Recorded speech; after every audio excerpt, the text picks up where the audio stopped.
We've got a few different paths that they can sort of take. Ranges from sort of the agribusiness, that higher diploma type level, mainly based for probably managerial roles. You could have your Cert 4 level, which could be probably for your 2IC, which is obviously dealing with people and managing and farms, a bit similar to this beef enterprise here, which is up at Morville Road, TAFE, by the way. And then you got your Cert 3 level, which is like your apprenticeship level. And that's where you'll basically need to do things sort of unassisted, and obviously communicate with managers and get assistance when required. Cert 2 level is more for that hands-on practical, but sort of working alongside others. Every now and then they'd be able to do tasks on their own. And then we also have like skill sets. So the skill set could be 3 or 4 units, or you might just do 1 unit, a bit like a quad bike course, for instance, just training on that. You might have someone that just milks, and that's all they require, so they might do a cups on, cups off course, something like that. Yeah, look, we do the beekeeping side of things, and that's pretty important as far as on farms, as well as obviously making honey, and that's a big draw card for Tasmania.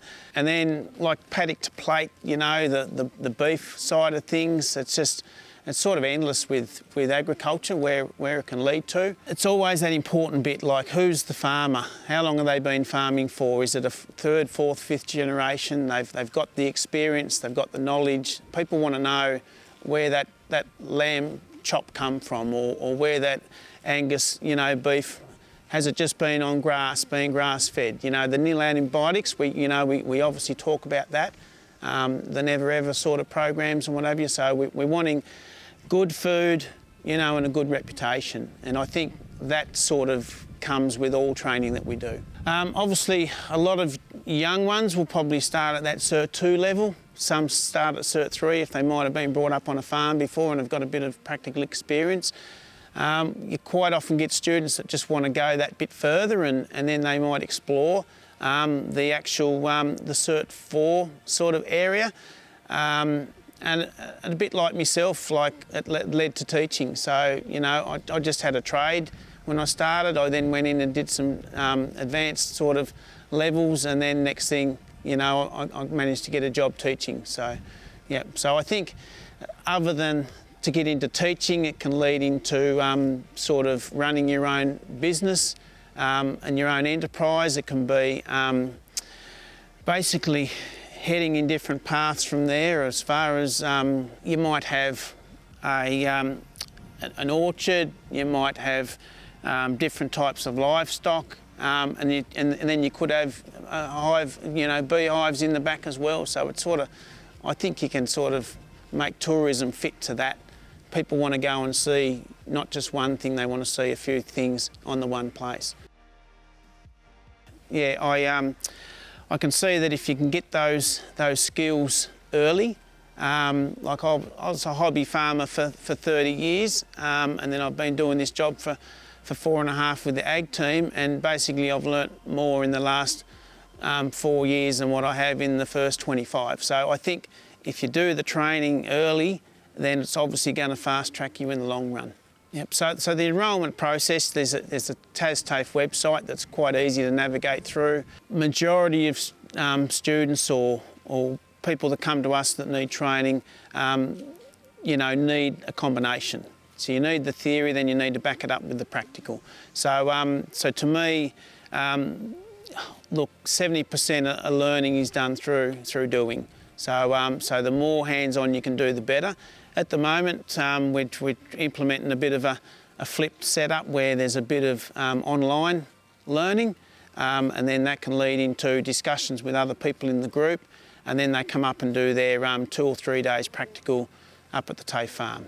Yep, look, I think at the moment that agriculture in general just can't get enough people to work for them. If you're keen and you want to work, then you will not have a problem getting a job in agriculture. It's the ones that want that opportunity, they'll get it with minimal fuss.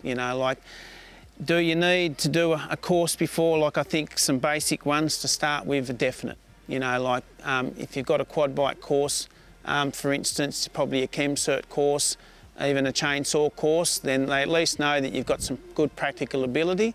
You look, to find the right course for you, pretty much I'd be going to the TAFE website for a start. You look, vet courses, any vet course you do, it gives you valuable skills, you know, to enter anywhere.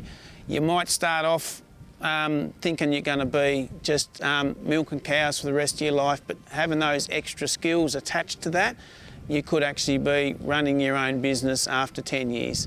Like, it's the drive of the person, and mind boggles how far it'll take you.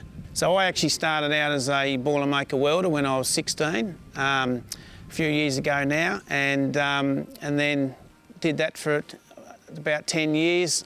I then got a job teaching that trade, which lasted about 14 years. I did my Cert 3 in agriculture on the side, so I took leave and did that and fitted it in with my work, and then I basically got a job with the ag team. It's helped me with my own hobby farm that I have with my dad, and basically it's made us manage and run that farm better. So to start out as in this trade, which led to teaching, led to back to another trade and back up to teaching, it's, you know, I mightn't stop yet.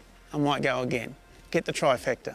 Look, I think the strengths, because you're actually coming along and working with other students, that networking is very valuable. You know, they get together and have a laugh and a joke, but on the other hand, when it's serious, that's when they're doing their learning as well. So I think with any learning, it's got to be enjoyable, and if you enjoy it, it'll sink in. So the pathways in doing it through the vet programs basically start from your skill sets or standalone individual units, through to Cert 2,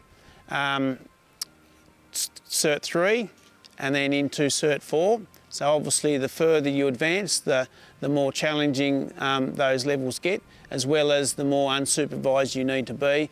And then you get into the agribusiness management side of roles and diplomas. So yeah, so it's they sort of split. That doesn't mean that one's a higher level than that. It's just depending on what role you need to head to. And then that agribusiness can then feed into agronomy and that sort of stuff. So if you want to find anything about any vet courses based on agriculture, beekeeping, forestry, CLM, any of those sort of ones that I'm familiar with, then jump on the website through TAFE, Google that. Come and see us at any of the campuses. We've got you know, Launceston, Hobart, and up here in Burnie, and yeah, talk to one of us friendly staff and we'll be able to assist.